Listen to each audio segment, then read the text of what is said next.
90.3 WHPC now presents Law You Should Know. The law affects every aspect of our lives, our home, our jobs, and our recreational activities. Now, learn about the law and how to protect yourself against the loss of your liberty or property, and learn how to stand up for your rights and seek compensation when you have been wronged. Your host for Law You Should Know is attorney Kenneth J. Landau, a past dean of the Nassau Academy of Law, and frequently lectures to lawyers on ethics and avoiding problems with clients, and to the public on how to choose and use lawyers. This is Law You Should Know on the voice of Nassau Community College, 90.3 WHPC. Hi, this is Ken Landau, and welcome to Law You Should Know. Today's program is about how lawyers and clients can achieve better relationships, and our guest, June Edward, is a relationship expert and author of the book All's Fair in Love and Karma. June, welcome to Law You Should Know. I know it's very important. A lawyer and a client is going to have a very personal and important relationships. Perhaps high stakes are involved, and we want that lawyer to be in the best possible place and help them to get their client in the best possible place. And I'm sure you can give them both many ideas on achieving that goal. What are some important things in building that relationship for the lawyer and their client? So I think communication is one of the biggest things. You know, I think attorneys, quite honestly, have one of the toughest professions there are out there because they've spent 6 to 8 years in college being trained how to stay in their head, in their brain. And a lot of times you don't get out of that mode and it becomes automatic. And when you're dealing with your average person, you have no idea what is going through their head. And a lot of times you trigger them very easily. You know, you're trained to ask questions. You're trained to find out information. And that also plays over to your personal life. Sometimes it can be very intimidating to people. So a lot of times, if you can turn things around, instead of asking them direct questions, maybe turn them around into statements or ask opinions, things like that, they might feel a little less threatened by you. Is it good to ask the client what their concerns are, what their goals are, what their expectations, if they want to resolve it informally or through negotiation? So, to be honest with you, what I've discovered is that a lot of people have not had experience with the criminal justice system, with lawyers, and they're intimidated by them. They don't know the questions to ask. They don't know the things to tell them either. So I think that needs to be one of the opening statements from an attorney is, have you ever worked with an attorney before? What are you looking for? What would you like for an outcome? Do you have any idea of the process? And if they don't, fill them in a little bit because their expectations may be very different from what you're able to perform for them. And sometimes there are different routes to resolution, and depending on the route selected, the cost, the stress, the potential outcomes can be controlled or not. And is it good for the attorney to mention those choices and for the client to ask about them? So I think the first thing you have to do is talk them off the ladder, because most people, by the time they get to your office, are pretty angry, upset, and they want to nail somebody to the wall. And that's not the way the real world works. Usually they're going to spend more on court fees and attorney fees than they're going to end up getting when they finally win, if they win. And then if they win, they're still not going to like you because they're paying all the money to you instead of putting it back in their pocket. So I think these things really need to be explained in a little bit of detail whenever you have a new client that comes in there. And you know what? Not even a new client. Sometimes it's clients that you've had before that still have unrealistic expectations because they're coming to you with a different problem. And so what should the lawyer do as a starting point? And what should the client, how should they respond to what the lawyer says? You know, that maybe it's not worth pursuing. Maybe I can just consult with you and handle it on my own. Maybe I'll just have a limited involvement with you because it's not cost effective for me to turn everything over to you. Those are all options. But to be honest with you as well, you don't have to take every client. There are some clients that maybe you don't want to take because when you look at the demeanor, when you talk to them, you can get out of your head for a second, feel the energy between the two of you, and understand that they're going to be more trouble than they're worth. And that's a fact. And it goes both ways. If you don't make that connection with the lawyer that you're hiring, if he's not listening to you, if he's not hearing you, if he's not understanding you, then he's not the person for the job for you. And perhaps you're not the right lawyer if it's a difficult client, or you're not that familiar with that area of the law, or you really don't feel you can deliver the results they want at a price they can afford. That's true. It's tough when you're starting out, or if you're up in the Northeast and there's 5 attorneys for every person alive, the competition is crazy. So, you're trying to get the most that you can. However, more is not always better. And the more you take, the more stress you're going to have. And the quality of life for you is not going to be as good either, because you cannot work 100 hours a week and expect to have any balance in your life. And you've also got to consider this in talking about the fee arrangement. You don't want to be on a contingency fee where you have to do all this work and you're not going to be able to handle it. And there may not be a recovery enough to satisfy you or the client. That happens a lot of times. And on the hourly rate, it may become overwhelming to the client before you've achieved end results, and you may never bring the client to a happy place. It's not it's not an easy job, like I said.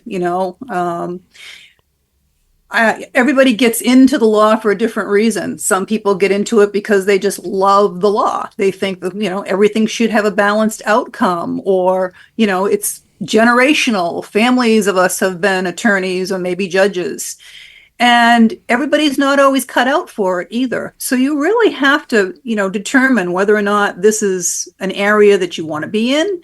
Do you want to specialize in a specific area? Do you want to only do maybe corporate litigation? And if it's not something you're enjoying, if your heart isn't in it, you have to look for another avenue. Maybe you want to teach it. And what are some other ways to avoid problems? If you let's say you take the case, you get off to a good enough start, but you see there are communication problems down the road, either from the lawyer end or the client end, how can you correct that, or is it better to just part ways? A lot of times it's very difficult for the client to correct it because they're afraid that every time they pick up the phone, they're going to get a bill in the mail for another $500. And there has to be a system worked out so that they're aware of what they can ask, what they can't ask, if they can maybe just call and ask a paralegal in your office and they're not going to get whacked with a huge bill. Lots of times they have many questions that aren't getting answered, and then they just get very frustrated. And by the same token, a lot of times the lawyers will look at the case and, yeah, okay, we'll take it, hand it off to a paralegal and never look at it again until it's all set and ready to come back to them. And they have completely forgotten who the client even was. So I think a little more of a hands-on approach is what's needed most of the time. And again, it's not always, big is not always the way to go. Right. And a smaller attorney with less on their plate may give you a free, short, limited telephone consultation, while if you deal with a big fancy firm, every minute they may be on the clock. Exactly. And what are some other things in terms of the energy between the lawyer and the client in the course of the relationship are very important and can lead to better outcomes? So, everything in life is a relationship. Business is a relationship. You're in relationship with the coworkers. You're in relationship with the employees. You're in relationship with your family, your friends, everyone. And, energy affects everything. So when you're hiring someone, you want to make sure that they're higher vibration, they're not low vibration. And everybody knows the difference. You've walked into a funeral and you felt that low vibration in people. Everybody's crying, they're upset. You've gone to a wedding or birthday party and felt that higher vibration. Well, that's what you're looking for, that higher vibration. Because as you get that higher vibration, you start attracting better people, better clients, better employees, more happiness into your own life, and maybe a little bit more free time for yourself. And can you manage and steer those vibrations to make them more positive, to make them, send out better signals? You can. There are ways to do that, but it has to do with getting out of your head a little bit too, because you can't think your way through it. Thoughts are things. Where your thoughts go, your energy flows. When someone's thinking about you, you're thinking about them. That's kind of how it works. But you have to start getting out of your head a little bit. And it's very difficult. I found attorneys, my students that were attorneys, it's the toughest job because they've been trained their whole life to be in their head. And your head is a massive computer. Your brain is a massive computer. But it's got a specific job. What's its job? To protect you. How does it do that? It creates fear. So people make their decisions based on fear. Your clients are making decisions based on fear. They're afraid you're going to win. You're afraid you're going to lose. You're afraid you're going to cost too much. You're afraid, they don't know what's going to happen. All of those things. Do getting more facts into your head matter, or trying to achieve an emotional bond with your client, does that help lead to a better outcome? Absolutely not. Absolutely not. Those are the two things you don't want to do. Okay, well, in one moment, I'm going to want to tell us what you do want to do as an attorney or a client, but I want to remind our listeners that we're talking to relationship expert June Edward, and she's also the author of All's Fair in Love and Karma. You're listening to Law You Should Know on Law You Should Know, 90.3 WHPC. And if you missed any portion of the show, or you want to listen to it again or tell someone else about it, just go to the podcast at nccradio.org. So in the relationship between the lawyer and the client is all important. The lawyer has an important mission to accomplish for the client with their help and their input. And how can that relationship go in the most positive direction possible? So as much as possible, like I said, you want the communication. You ask them how they feel. I mean, emotions and feelings are two different things. Feeling is what you're feeling. Emotion is how you're expressing it. You don't want them expressing it. You don't want to be expressing yours, but it's okay to ask. Are you afraid? Are you scared that something's going to happen?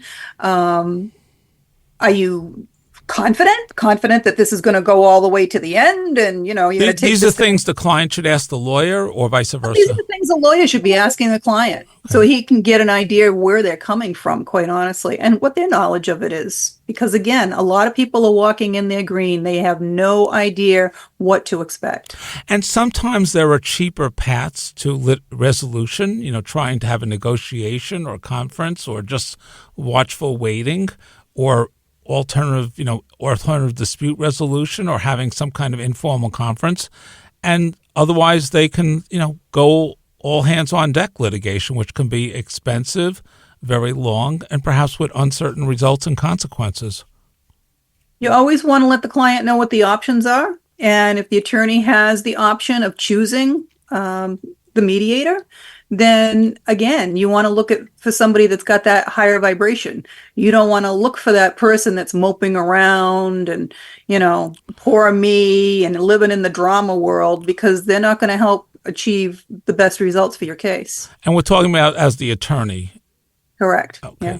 So what signals, what feelings should a client have receive from the attorney and be more confident in that attorney? Well, if they're getting the communication that they need, if they're getting their questions answered, if the attorney is making them feel comfortable, that's what makes the biggest difference. You're not going to be best friends with them. You certainly don't want to cross any lines and take them out for drinks. You need to be professional, but you also need to make sure that they understand what's going on, and you're not a robot. So what can the attorney do to help relax them, to help ease into the important stuff about the litigation or the legal matter, to try to help them relax and communicate sincerely with them? Again, ask them how they feel about what happened and how they feel about different outcomes. And you may get people that sit there and say, oh, there's just no way I could go into court and testify about it, or I couldn't sit there and have this person in front of me. And right then and there, you know that you're wasting your time if you take it to that point, because you're not going to have a witness that's any good either.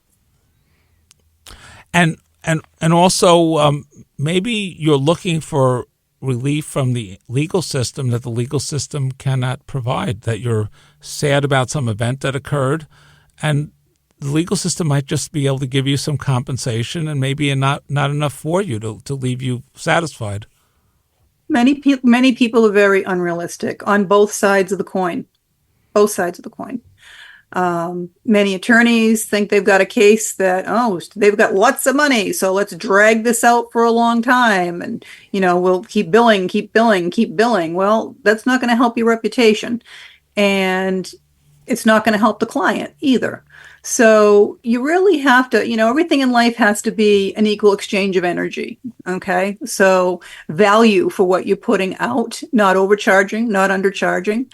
And again, the attorney is in the difficult position, because if he loses the case, the person's out the money, they're not going to be happy. And even if you win the case, they're going to have to pay you, so they're not going to be happy. So unfortunately, it's a lose-lose situation sometimes. And should you, do you try to get a sense of try to sell that option to the client for that reason? We can litigate it. It's going to be expensive. You may never be happy with the outcome. Is that a reason to explain the potential of alternate dispute resolution or mediation or some other path to leave them in a better place? All options should be put on the table right from the get-go, and realistic expectations should be put on the table from the get-go. And also the attorney should mention the possible delays and things. The legal system may not be the fastest way to resolve a problem. Correct. That's all reality. And again, a lot of people that go to see an attorney have no idea of the legal system. And how can attorneys try to boost their relationships? Can have more energy is the word I'm looking for, to use your terms. So again, everything in the world has to stay in balance. If all you're doing is working and you have no time for your family, your friends, your own hobbies, you're going to lower your own vibration at that point. It's the old adage, happy wife, happy life, right? Well, same thing. Happy lawyer, happy employees, happy environment, the whole thing ends up being a better situation. So if the lawyer has a happier and more balanced life, there'll be a happier lawyer and perhaps a better lawyer. Absolutely. Absolutely. He's not going to be barking at people and short with people or overwhelmed because they're up day and night and working Sundays, writing cases. And you have to have balance in your life. And how do they take steps to achieve that? Maybe they're the workaholic.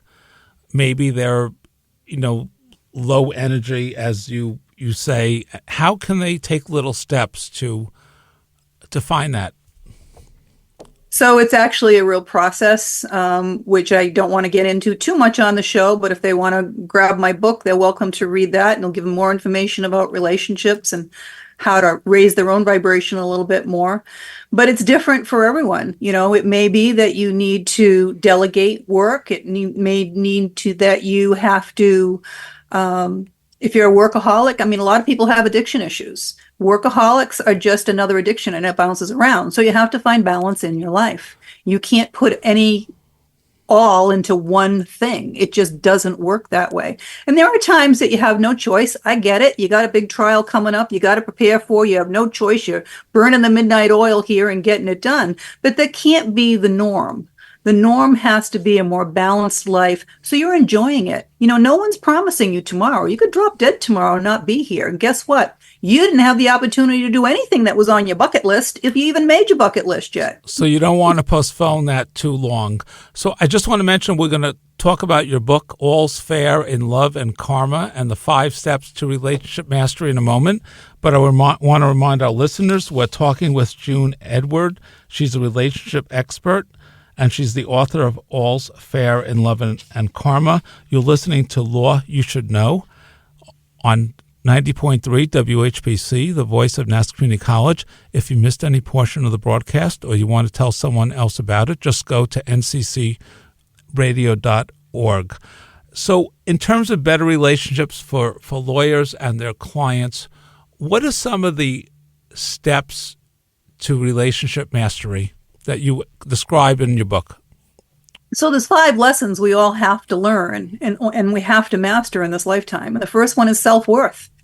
Self-worth isn't value, it's understanding how important you are. And that means your life is important as well. And if you don't put yourself first and take care of yourself, you're not going to be here for anybody else. It's that simple. And do you think lawyers have more depression issue because of the stress they're under from work and clients and et cetera, and that they have to get out of that burden? Well, I can tell you doctors are the worst. They don't take care of themselves at all, and lawyers are right behind them. They have to learn how to put themselves first. Most of them are workaholics. It's just the way it is. And again, if you don't put yourself first, you're not going to be here for anybody else. It's not narcissistic. It's not selfish. It's where everything else starts and comes from. And it's self-preservation. It is, absolutely. And what is the next step? The next one would be trust and communication. And I know we have a lot of lawyers that are liberals, but you have to trust that there is a higher power. I've never met an atheist on his deathbed, to be honest with you. And or in a foxhole. Yeah. And you have to trust that there is a plan, and you made the plan here. Everything that happens is happening for a reason. Nothing's ever happening to you. It's happening for you. And something good comes out of everything. If you look back, you can see that. Hindsight's 20/20. And you have to be able to communicate your wants and your needs to everyone in your life. Doesn't matter who it is. No one knows by osmosis what it is you want or you need. So you have to take a little bit of control of your situation and maybe talk to your friends, your employer, your clients about what you want and what you need. Absolutely. And then, we're going to throw sex out there because it's human. That's what we do. Let's just keep it G-rated. Okay. It's just another form of communication. If you can't trust and communicate outside the bedroom, you're not going to do it inside the bedroom. And this is where lawyers have a lot of issues because, again, they've been taught to be litigators. And they go home and it follows through with them home. And they start interrogating their wife or their partner. It's just, it's not going to go well. Well, just with everything, you have to communicate your needs with your friends, with your employer, maybe, with your clients, whatever you need from them. So in all phases of your life, you must communicate. Absolutely. And should you also be a little flexible when they say the client says they can't do that, or the employer says they can't do that? It should be a discussion. Sometimes you can't change the situation. It is what it is. Okay. You have to understand, again, everything's happening for a reason. Okay. But you can't assume people will know what you need or what you feel you need. Don't assume anything. Right. You know what assume means. Okay. Yes. And what's the next step? So the other one is unconditional love. And, unconditional love is not like, I got to stay in this bad situation because I'm supposed to be practicing unconditional love. That's just playing the martyr. This is where self-worth steps back in again. Unconditional love is literally, walking away and wanting the best for everyone and meaning it, wanting the best and putting yourself first.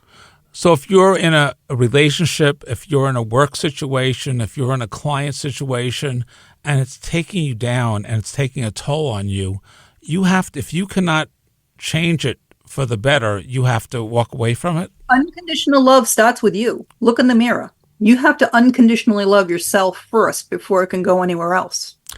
And then you can take it another step further. Suppose you had a child and, you unconditionally love your child and they do something horrific. Maybe they murder a neighbor in a fit of rage and go to prison the rest of their life. You don't like what your child did, but hopefully you're still going to love your child. That's unconditional love. And guess what? If you still can't learn it, it has to be learned in this lifetime. The universe will take it another step farther. Maybe a drunk driver will be the cause. Okay. It really depends on how stubborn you are. And what other steps are there important to mastering relationships? Well, we talked a little bit about balance, but money and balance. And money is energy. That's why it's called currency. And everything in the universe has to stay in balance. And there has to be an equal exchange of energy. This is why you don't walk into a grocery store and plop down $1 million for a gallon of milk yet, right? Not yet. It has to be an equal exchange of energy. So what's more important than making a lot of money? You need something else from your exploits and from your work? So this is where balance comes in. Suppose all you're doing is working 80 to 100 hours a week. Your whole life is going to be out of balance. You're not going to have time for your family, your friends, your own hobbies. And then if you're just making all that money and hoarding it and you don't even enjoy it and you're not spending it, you don't have enough self-worth to spend the fruits of your labor on yourself. It's a vicious cycle. Because money is energy, the more you put out, the more comes back. Try it. It works. And this also probably applies in divorce cases that lawyers are handling, in business disputes and partnership disputes and many disputes.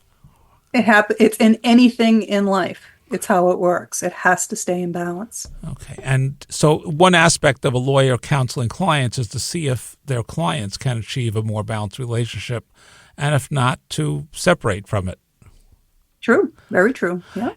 And June, just give us your website so listeners can find out more about your work and your book.